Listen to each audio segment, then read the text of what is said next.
అండి, నమస్తే. Welcome to our channel A9 tasty cooking.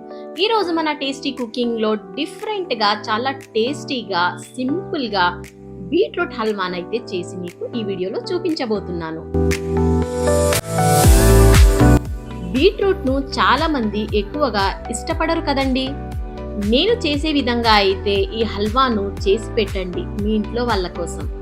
చిన్నపిల్లలు పెద్దవాళ్ళు చాలా ఇష్టంగా ఇంకోసారి కూడా కావాలంటారు. ఇక లేట్ చేయకుండా వీడియో అయితే స్టార్ట్ చేద్దాం. ముందుగా బీట్రూట్లు 4 అయితే తీసుకున్నా అండి. ఇవి 1/2 kg దాకా ఉంటాయి. ఇలా శుభ్రంగా కడిగి దీనిని పైన తొక్క అయితే తీసేసుకోవాలి. తొక్క తీసేసుకున్నాక కొబ్బరి తురుములాగా మీకు చూపిస్తున్న విధంగా అయితే ఇలా తురిమి ఒక ప్లేట్లో పక్కన పెట్టుకోవాలి. ఇప్పుడు స్టవ్ ఆన్ చేసి కడాయి పెట్టి 2 స్పూన్ల నెయ్యి అయితే వేసుకోవాలి. నెయ్యి కరిగాక బాదం పప్పు, జీడిపప్పు, కిస్మిస్లనైతే దోరగా వేపుకొని ఒక ప్లేట్లో అయితే తీసి పక్కన పెట్టుకోవాలి. ముందుగా తురిమి పెట్టుకున్న బీట్రూట్ ను కూడా ఈ నెయ్యిలో వేసి 5 నిమిషాల పాటు స్టవ్ లో ఫ్లేమ్ లో పెట్టి వేపుకోవాలి. ఇది వేగేలోపు ఒక గిన్నెలో పాలు పోసి 3 నిమిషాల వరకు బాగా కాగనివ్వాలి పాలను. 5 నిమిషాల తర్వాత మూత తెరిచి చూస్తే బీట్రూట్ కొద్దిగా మగ్గి ఉంటుంది. ఇప్పుడు కాచిన పాలను కూడా పోసి లో ఫ్లేమ్ మీద 10 నిమిషాల వరకు ఉడకనివ్వాలి. పాలల్లోనే ఈ బీట్రూట్ అయితే ఉడికిపోతుంది. 10 నిమిషాల తర్వాత మూత తెరిచి చూస్తే ఇలా పాలు దగ్గర పడుతూ ఉంటుంది.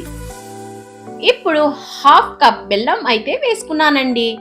అందరూ చక్కెరనే వేసుకుంటారు, కానీ నేనైతే బెల్లం వేస్తున్నా. ఈసారి చక్కెర కాకుండా బెల్లం వేయండి, ఇంకా టేస్టీగా ఉంటుంది ఈ హల్వా. ఇప్పుడు 2 స్పూన్ల గోధుమ పిండి కూడా వేసి ఇలా బాగా 3 నిమిషాల వరకు ఇలా కలుపుతూనే ఉండాలి. బీట్రూట్ హెల్త్ కి చాలా మంచిదండి. బ్లడ్ తక్కువ ఉన్న వాళ్లకు రోజుకి ఒక బీట్రూట్ తింటే రక్తం ఇట్టే పట్టేస్తుంది. అలాగే 1 స్పూన్ నెయ్యి కూడా వేసుకుని ఇలా కలుపుతూనే ఉండాలి. ఇక చివరగా 2 స్పూన్ల కస్టర్డ్ మిల్క్ ను కూడా వేసి చివరగా గార్నిష్ కోసం వేపుకున్న జీడిపప్పు, కిస్మిస్, బాదం పలుకులను కూడా వేసి ఒకసారి బాగా కలిపి సర్వ్ చేసుకుంటే ఎంతో tasty and yummy beetroot halwa అయితే రెడీ అయినట్టే. ఇంకెందుకు లేట్, మీరు కూడా ట్రై చేయండి. ఎలా వచ్చిందో కామెంట్లో అయితే తెలపండి. మీకు గనక ఈ వీడియో నచ్చినట్లయితే లైక్ చేయండి, షేర్ చేయండి, కామెంట్ చేయండి. అలాగే మరిన్ని ఈజీ అండ్ టేస్టీ వంటల కోసం మన A9 టేస్టీ కుకింగ్ ఛానల్ అయితే సబ్స్క్రైబ్ చేసుకోండి ప్లీజ్. Thanks for watching.